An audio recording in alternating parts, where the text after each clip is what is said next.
Newark Liberty International Airport. The snow was light, but enough to blur the glass panels of the concourse.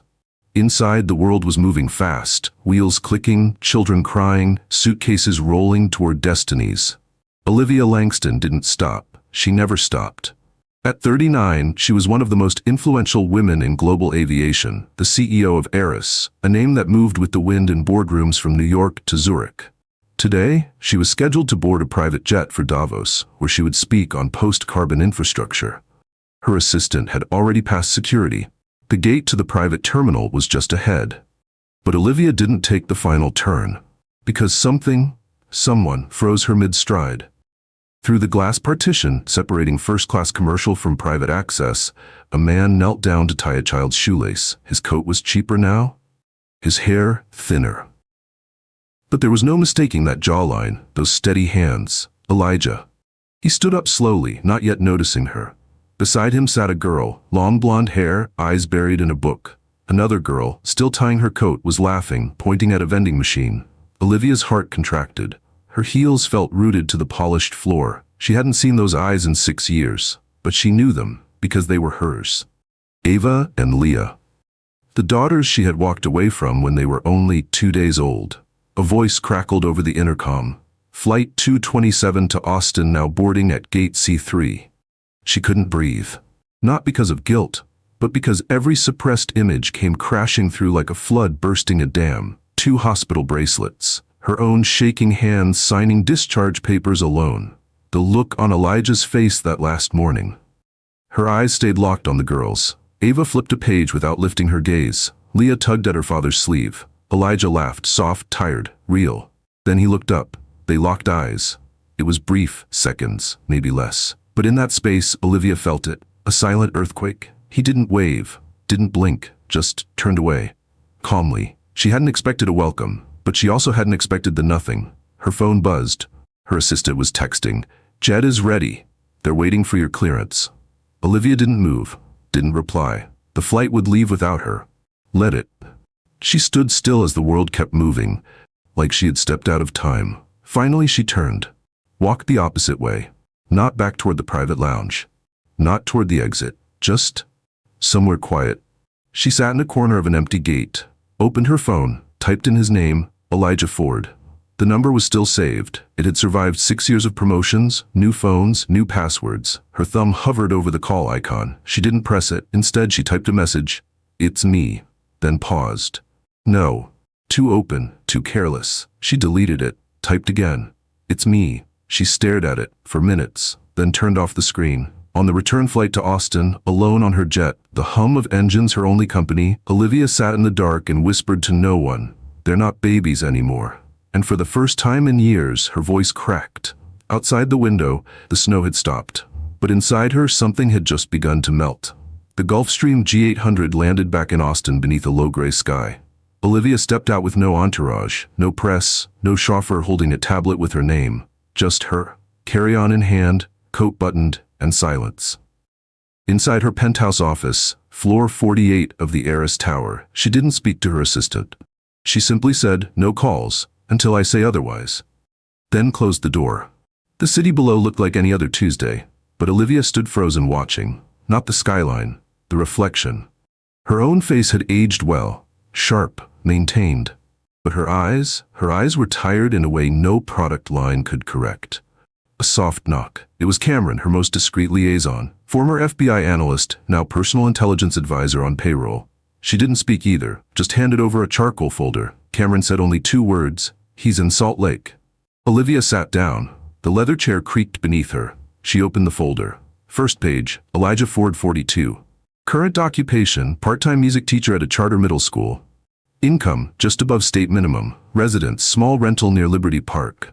Medical, diagnosed 8 months ago, ALS, early onset. Olivia stared at that line longer than she meant to. ALS. A word too simple for a storm that big.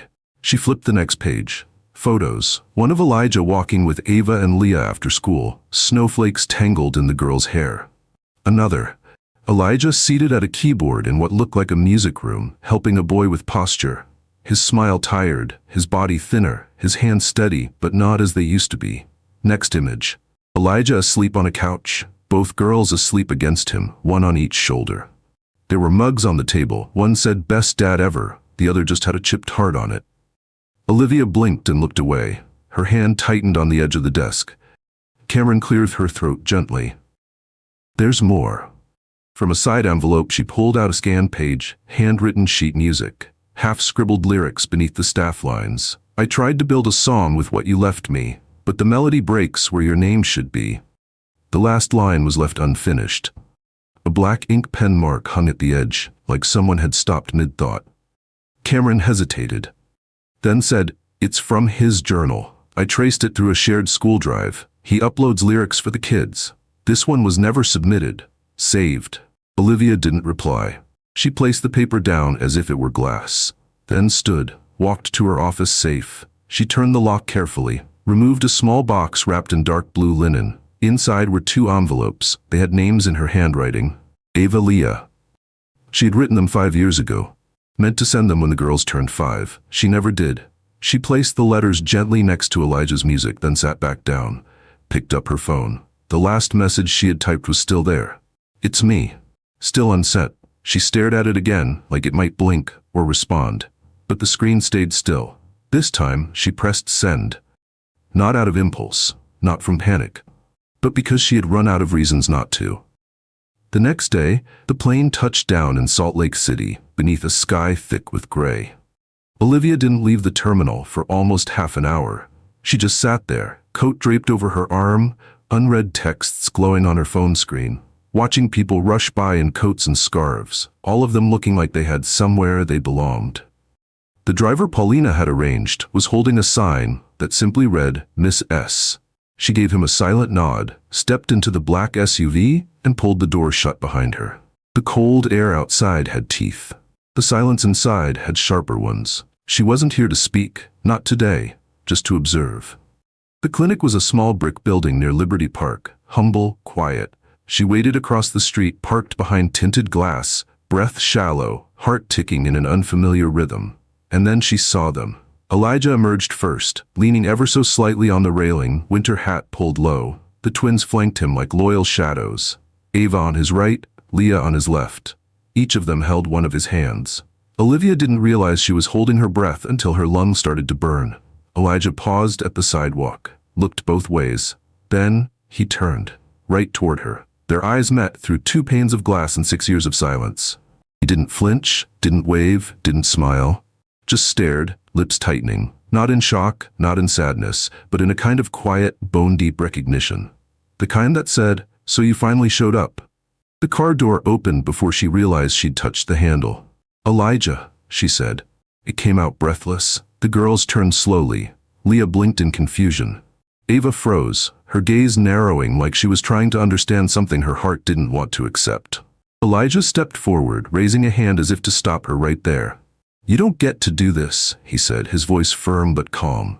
"I'm not here to cause a scene. She hesitated. "I just wanted to see them." "They didn't want to see you disappear, but that happened." His words hit like frostbite, slow and numbing. She looked down. The snow around the tires was slushed and gray, already dirty from the day. Just like this moment, nothing pure, nothing soft. "They don't need you to watch, Olivia," he said. "They needed you to stay, 6 years ago." There was no shouting, no drama, just 2 people speaking like adults who used to know each other's breathing patterns in the dark. Ava tugged Elijah's coat sleeve. "Dad, can we go?" He turned to her. "Yeah, let's go." The 3 of them walked toward the entrance. Olivia stayed behind. She didn't move. But just before the clinic door slid shut, Ava turned. Not with anger, not with tears, but with a single look, sharp, alert, and wet in the corners. A child who remembered everything. Then the glass swallowed her. The SUV carried a faint scent of citrus and shoe polish. Olivia stated the hotel name in a flat tone, then leaned back in her seat, her forehead resting against the window. She closed her eyes, letting it echo inside. Outside the window, Salt Lake drifted by in a blur of falling snow and red lights. But inside the SUV, everything was silent. And in that stillness, for the first time in years, Olivia cried. Without sound, without shame, just one long exhale. And the cold taste of regret thawing behind her teeth. Olivia sat on the edge of her hotel bed. The hum of the central heater blended with the silence inside her. She hadn't cried, not since she landed in Utah. But something in the girl's laughter, that split second when it broke into digital silence, cracked her open in a place no boardroom ever reached. 2 days later, a text appeared on her burner phone. No name. Just an address. Just a time. If you're still here. The cafe hadn't changed. Still the same oak counter, still those dusty blackboards, still the off-key bell above the door. Olivia stepped inside slowly, her heels tapping against the tiled floor, like a ghost returning. Elijah was already there. No coat, just a navy blue sweater she remembered folding once in another life. His fingers tapped lightly on the table, rhythmic, restless. She nearly smiled. He didn't stand when she sat down, didn't ask how she'd been, didn't even look up. Instead, he slid a napkin toward her. Handwritten, her name at the top. Just one question underneath. Why did you leave? She folded her arms, tightly. Her voice when it came even surprised herself. Because I didn't trust myself to stay. His eyes finally lifted, met hers. Not to search for lies, but for understanding. I had postpartum psychosis, Elijah. The real kind. The kind where you stare out a window and wonder if falling might quiet the noise in your head. Silence. I was afraid I'd hurt them, or you, or myself. I didn't want our daughters to remember a mother who scared them, who screamed in the middle of the night, who forgot names and didn't recognize her own hands, so I ran. He blinked, slowly, then looked away, past her, toward a memory he refused to feed. You could have said something. You could have let me in. She nodded. I wanted to. But by the time I had the words, the silence between us was louder than the screaming inside me. The server arrived. Neither of them looked at the menu. Elijah ordered black coffee. Olivia didn't order anything. He reached into his coat pocket and pulled out a folded sheet of paper. Old, worn at the corners. This is the last thing I wrote before you left. He placed it between them. It was a piece of music, unfinished, notes trailing off in measure 23. In the corner, faint pencil markings. I tried to finish it after you were gone, but nothing ever came. She touched the edge of the page. Do you still play? Sometimes, when they ask. Another silence. I'm not asking for forgiveness for the years I lost, she said softly. I just want to live the ones ahead to make it up to Ava and Leah. He didn't answer. Instead, he stood up. If you're serious, Thursday morning, at the ice rink, Ava and Leah will be there. Then he walked out. She stayed in the cafe long after the sun had dipped behind the mountains. At one point, the server offered to clear the table. She shook her head, eyes still fixed on the sheet music. It was Leah who suggested the skating rink. Not because she wanted to see Olivia again, but because she thought it'd be funny to see that woman try to stand on skates. Ava didn't protest. Elijah watched from a distance as Olivia nodded. The skating rink hadn't changed. Fluorescent lights flickered like tired memories. The air smelled of old popcorn, and a rusty banner still hung. Winter is where magic learns to balance. Olivia tightened her coat. She didn't feel magical. She stood by the bleachers, watching Ava and Leah lace their skates with a rhythm she didn't know. They were fast, confident. Elijah gave them space, leaning quietly on the far rail. Olivia's hands trembled as she picked up a pair of skates. Rental, like everything else in her life now, felt and walked toward the ice. The first 10 minutes were humiliation on repeat. She wobbled, slipped, caught herself on the railing, and nearly fell onto a teenager carrying nachos.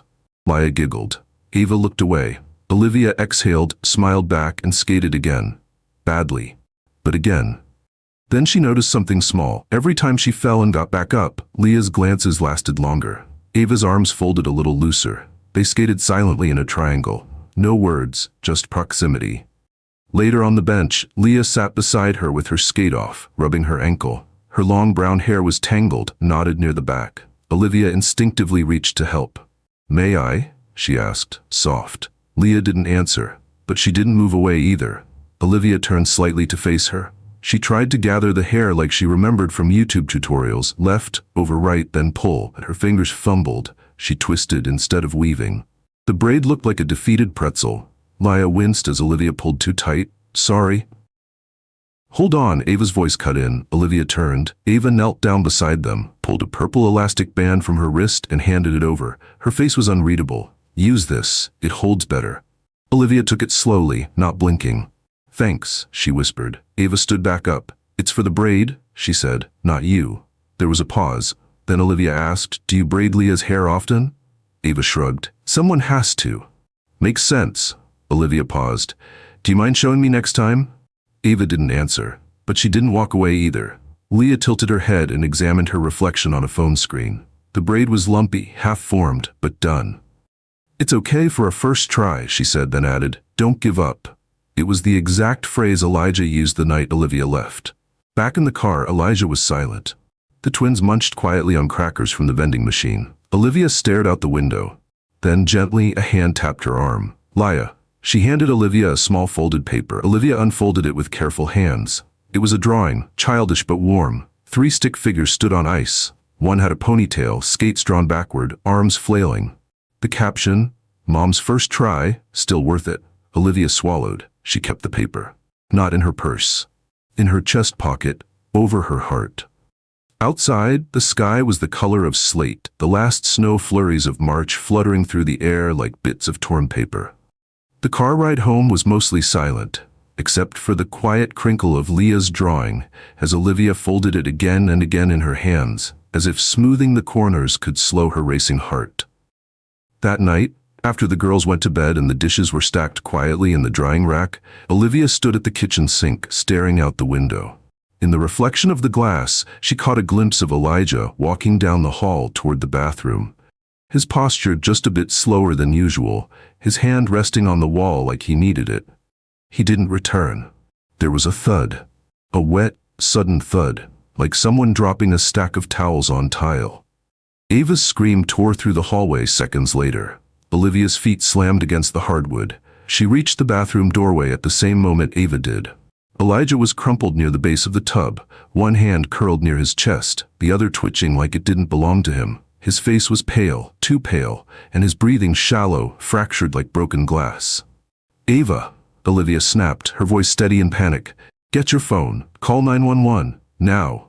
Ava obeyed, no argument, just wide eyes and trembling fingers dialing 3 numbers. Olivia dropped to her knees beside Elijah, whispering his name over and over, brushing damp hair from his forehead, checking his pulse like she still remembered how from a CPR class 10 years ago. Stay with me, she begged, her voice breaking for the first time. Please, Elijah, just stay. By the time the ambulance's lights flashed across the frosted windows, Leah was clinging to her sister, both girls wrapped in coats over pajamas. Olivia rode in the front seat, arms clenched to her chest, every mile feeling like an hour. The ER at Salt Lake Regional was cold and blue-lit, sterile in every way except for the human ache it carried. Elijah was taken straight to ICU for cardiac evaluation. The diagnosis came within the hour: minor cardiac arrhythmia, brought on by prolonged stress, underlying fatigue, and possibly dehydration. They were monitoring him overnight. Olivia sat in the waiting room while the girls slept on 2 connected chairs. Her heels dangled off her feet. Her hands were empty. No phone, no papers, no deals to review. Just her. Just this. The nurse came out just after 2 a.m. He's asking for you, she said gently. And he said to bring the girls if they're awake. They weren't, but Olivia carried Leah in her arms and held Ava's hand as they entered the pale, humming light of ICU room 7B. Elijah looked smaller in the hospital bed. Paler, yes, but not just from the illness, from the years, from the weight of carrying too much for too long. Hey, he said, a weak smile on his lips. Thanks for coming. I didn't hesitate, Olivia replied. Her voice was soft, but it cut through the air like truth. I left a meeting with the International Clean Water Coalition mid-sentence. Didn't even say goodbye. Elijah chuckled, then winced. That's progress. Olivia nodded. She sat beside him. The girls, already asleep again, curled on the extra cot nearby.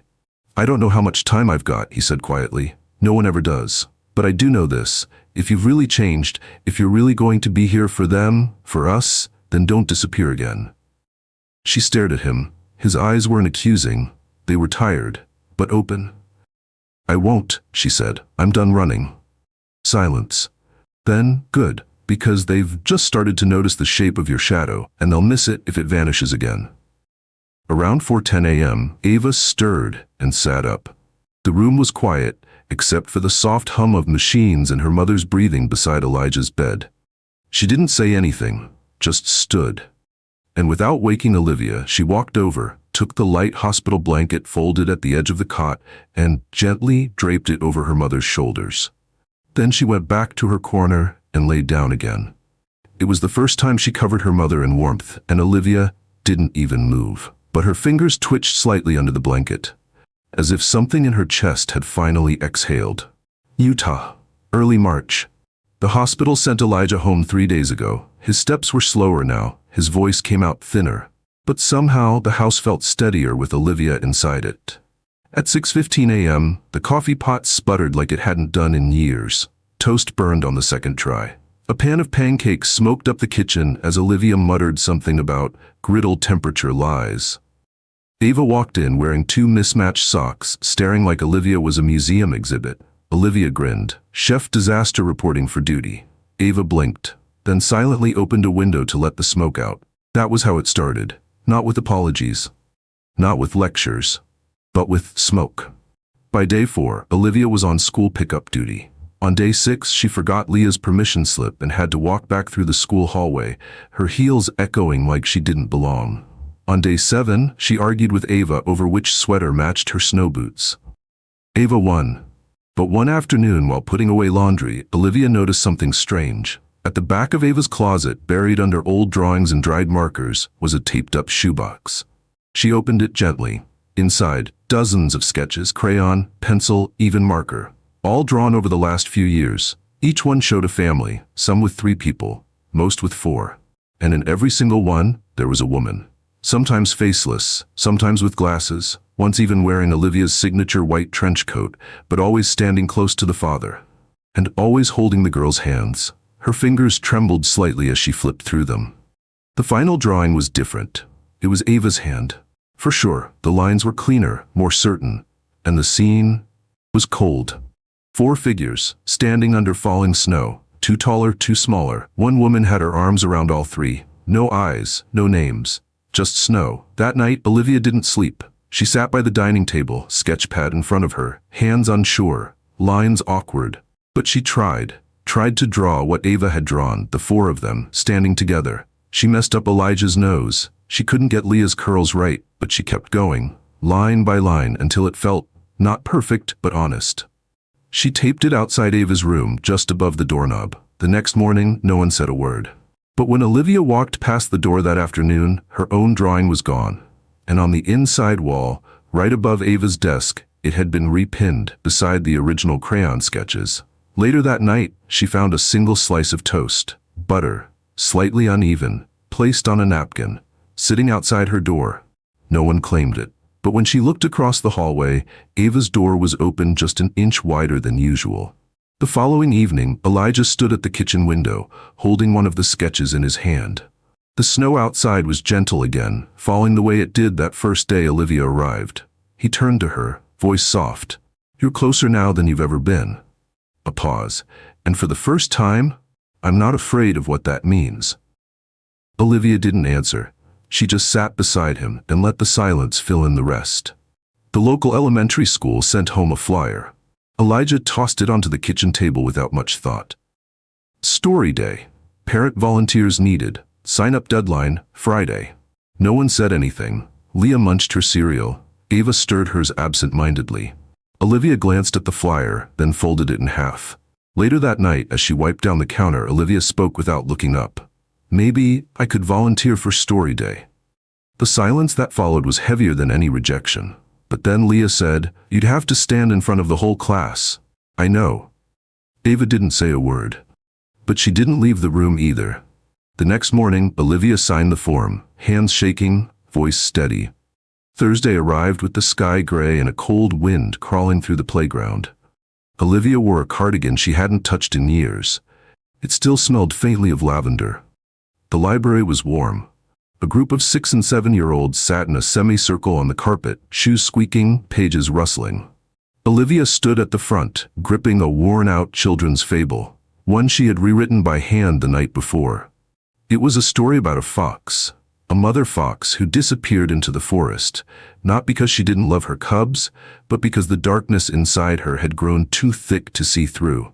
And how one winter, when the forest was quiet, she found her way back by following the scent of the cubs she never stopped missing. She read every word without trembling. When she looked up, she wasn't sure what she expected. But what she saw was Ava, sitting cross-legged in the middle row, eyes locked on hers. The school day ended. Olivia didn't wait. She knew better now. She walked out quietly, letting the story linger on its own. She reached the sidewalk, the parking lot, the edge of the building, when she heard footsteps running. "Wait, Ava." She ran fast, her face red, her breath short, her backpack bouncing behind her. She didn't speak. She just wrapped her arms around Olivia's waist tightly, like something had finally snapped loose inside her. "I don't need a perfect mom," Ava whispered. "I just want a real one." Olivia didn't cry, not right away. She only bent down and said, "I'll be here, even on the days I don't know how." The table was quieter than usual. Spaghetti and garlic bread, Leah humming a song she learned in music class. Ava didn't say much, just pushed her food with a fork. But then, she looked up. "Can you make that fox story again next time?" Elijah watched, silent. After the dishes were done, he pulled out a chair beside Olivia, sat down, then said without looking up, "Ava hasn't used the word mom in 6 years. Not once." The room dimmed. The wind scratched faintly at the window, and Olivia said nothing, but her hands curled around the ceramic mug on the table, tightly, as if grounding herself in the moment, because for the first time she belonged again. That night, after the girls went to bed, the silence between Olivia and Elijah wasn't empty anymore. It held something unspoken, something no longer shaped like resentment or regret. Elijah stood by the window, his hand resting on the curtain cord, the soft light from the street casting a line across his jaw. "She hugged you," he said, not turning around. Olivia nodded, her voice barely above a whisper. "She let me in." There was a long pause before Elijah replied, "Just don't leave through that door again unless you're sure." It was a gray Thursday morning when Elijah's final test results arrived. "Stable," the doctor said, "but you'll need regular cardiac monitoring. No skipped checkups, no skipped meals, no skipped life." Elijah chuckled, and then winced at the irony. He had skipped too much life already. Back at home, Olivia laid out breakfast, scrambled eggs, toast, sliced strawberries. She was different now, not just staying, but choosing to stay. Leah dragged a chair across the floor and climbed up beside Elijah. "Will you get better faster if you drink more orange juice?" "I think so," Elijah smiled. Ava didn't say anything. She just pushed her plate closer to Olivia. It was the quiet kind of trust, the kind earned, not claimed. Later that day, Olivia took the girls to school. On the way home, she made a detour, not to an office, not to a boardroom, but to a quiet law firm on the edge of downtown Austin. She signed a document that had waited 6 years. That evening, after the girls went to bed, Olivia returned to the kitchen, where Elijah sat with a small notepad and pen, scribbling chords that no longer quite matched the notes.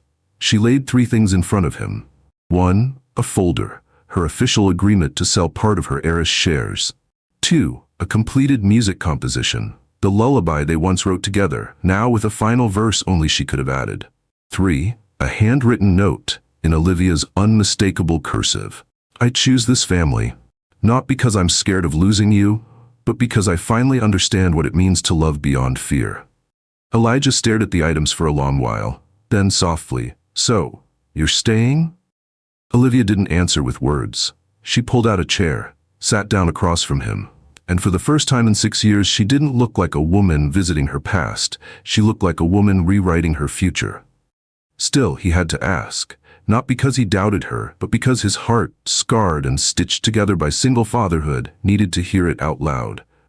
"Are you going to run again?" Olivia reached across the table and placed her fingers over his, just firm enough to be an anchor. "No," she said, "not this time." Elijah's eyes didn't well up. His breath didn't hitch, but something softened in his shoulders, like the moment when winter exhales and spring quietly begins. The next morning, Ava and Leah came downstairs to find their parents making breakfast together. Leah blinked, half asleep. "Are we having pancakes because someone died or because someone's staying?" Elijah laughed. "Someone's staying," Olivia answered, pouring batter onto the... Ava walked over, leaned her head against Olivia's back, just for a second, and that second was everything. 6 months later, Austin, Texas. The fall air was crisp but forgiving. Evening light melted across the lawn of Zilker Park, where hundreds of chairs were arranged in quiet arcs around a makeshift wooden stage. Children ran barefoot through the leaves. Musicians tuned quietly behind the curtains of twilight. In the center row, Elijah adjusted the collar of his denim jacket. He hadn't worn a tie in years, and tonight wasn't the night to start. Olivia sat beside him in a cream scarf and simple black sweater, her fingers loosely laced in his. No jewelry, no logos, no armor, just skin, just warmth. Ava appeared first, poised, breath steady. Then Leah, slightly nervous, her bow trembling in hand. They stood side by side, a spotlight framing them in golden silhouettes, and then they began. The piano chords were familiar. Elijah's composition, reworked for strings and two voices. The lyrics were new, Olivia's words, their lullaby. You waited in silence, I built my sky with fear. You lit the windows, I disappeared. People stopped chewing, talking, checking their phones. Strangers held hands without meaning to. A baby nearby stopped crying. Elijah never looked away from the girls, but his hand gripped Olivia's tighter with every note. She leaned into his shoulder just slightly. The song ended with no applause, just breath. Then thunderous clapping erupted, standing ovation, phones lifted, strangers crying. But Olivia didn't see any of it. She looked only at her daughters and the way they were walking straight toward her. Ava hugged Elijah. Leah wrapped both arms around Olivia's waist and stayed there. You wrote the end, Elijah said softly, for a song we never finished. I found the ending when I stopped writing for myself, Olivia answered. He turned to face her. I waited 6 years for someone who knew how to stay, he said. I learned, she whispered. I'm still learning. He reached into his pocket, pulled out the scarf she had once left at his apartment, still smelling faintly of lavender and warm paper. He wrapped it gently around her neck. No more planes, no more meetings, just us. Then without cameras, without speeches, without rings. He held her hand and said the simplest thing in the world, come home with the mother of your daughters. And she did, not with a suitcase, but with a song, with 2 girls walking ahead, and a man who finally understood that sometimes love doesn't need to be rebuilt, only remembered and held and stayed. Thank you for watching until the very end of this story. If this journey moved you, even just a little, please give it a like and subscribe to the channel. We share new, emotional, true story-inspired videos every day, each one deeper, more powerful, and more unforgettable. See you in the next story.